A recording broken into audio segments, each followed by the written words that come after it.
wanted to talk about a girl that came to my house she had a business idea and she was going to start cleaning the house twice a week, and got a business idea. So Yeah.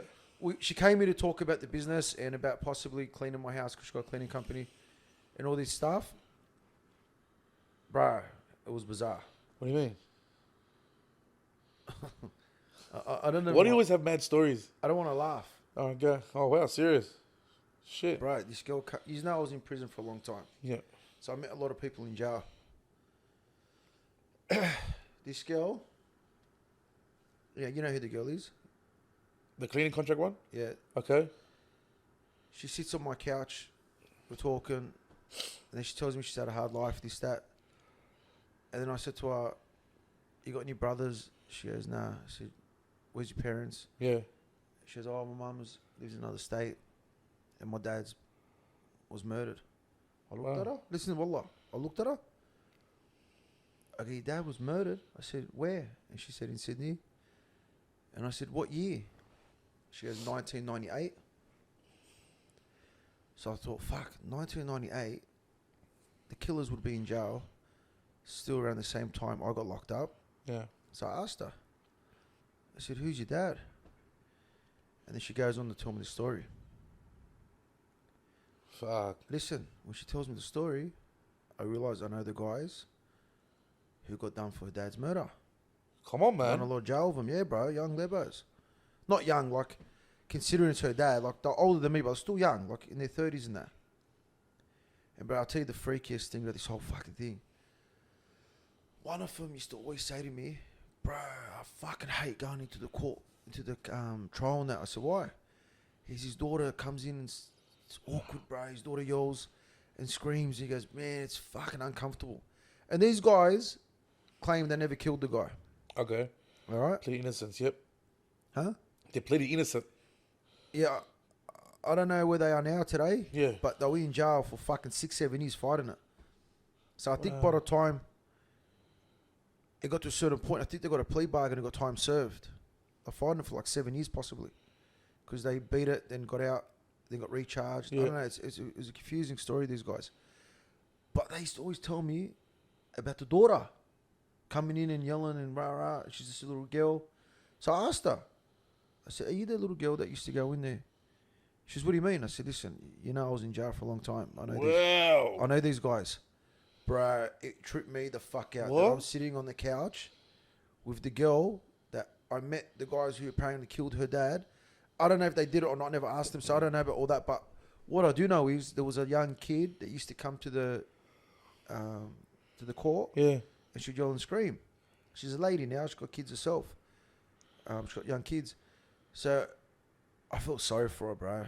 So that young girl that was in the courtroom is the girl on my couch. is the girl that was asking to clean your house. Yeah. What the fuck? I swear on the Quran. I swear on the Ida Quran, bro. I swear on my son's life. And then I said to her, she probably watched it. I'm not going to say her name or the case because she's in the area. She doesn't want to. Well. She doesn't want anyone to know who she is. And she just told me because she's inside my house and she's going to be cleaning my house. So she wanted me to trust her. She was telling me she wasn't that. So I'm never going to disclose who she is. But she's a lovely girl. She's had a fucking hard life, brother. Straight out. Her new partner ran off on her, left her with 2 kids.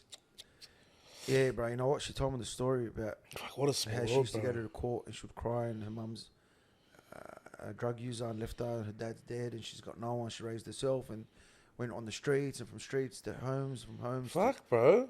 Bro. How is she doing now? She's Muslim now. Yeah. She's Oh, a wow. revert. Yeah, she's a revert. She's Muslim. She's raising her kids. And What a she's, soldier. She's, bro, she's a good sort too, brother. Good on her, man. She's actually fuck sexy, bro. Straight the fuck.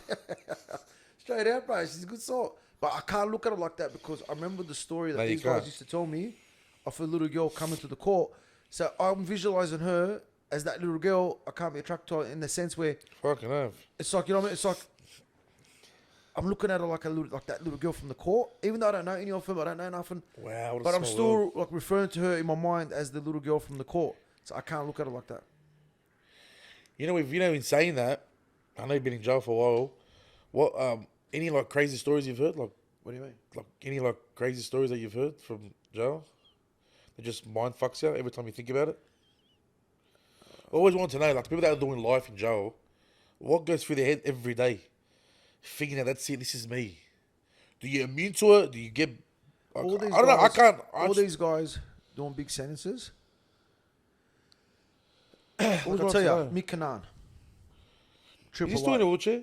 Nah, he's a machine, bro. He trains everything. Mick Canaan. Yeah. Triple lifer.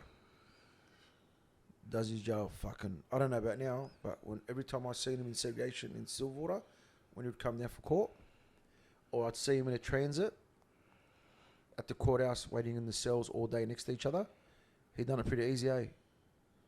He looked fit as fuck. Him and all his co, he's all, bro, muscly as fuck. Training, it looks like... They just adapt to it, eh? That's They it. don't, they don't look like they're doing it hard. They've adapted to it pretty good. I used Always wanted to, to I know used that, to bro. admire him in a way. I used to look at him and think, fuck, look how easy they do the jail, these blokes. Always want to know that. It was just a random question. I just always want to know that. What goes through people's heads thinking that, fuck, bro, this is it for me? You You'd know, be off the- surprised, you know, that you meet some bad people in jail and you meet some good people in jail. Where would you not rather do jail? In which country? I heard there's some fucking bad countries. Yeah. I heard there's some bad ones. I was watching Russia. San Pedro is the worst. Oh, fucking hell. Bro, they've got a fucking... We got it easy, They've eh? got a dungeon, like like a thing that fills up with water, Yeah. but it's not filling up. It's only to the... They must have cut the thing off at the bottom where it doesn't get... No water goes out. It's just like I don't know what the fuck it is. I read the book when I was in jail. And they throw people in there. And they kill people and the screws don't come in. It's ran by the prisoners. What? Anyway. Can't. I'm happy where I am, mate. George's Hall's doing it very well for me. What else? What Stick did to you that. want to ask me? I know it's been a crazy week, man. I don't know, man. Just, and then Ramadan's coming up. It's finished. How was it? Is that all right? Where's your son? Come Saturday. Is he? You know what I want to touch on? About gang and gun violence and murders in this country. And just yesterday, someone was murdered on these streets during Ramadan. And I knew the bloke. I'm not going to say his name. I've done jail with the bloke. Haven't seen him in a decade. But, you know, I'm not going to talk about him. I'm going to talk about in general. About people dying in all these streets and that. Bro, no one wins in this.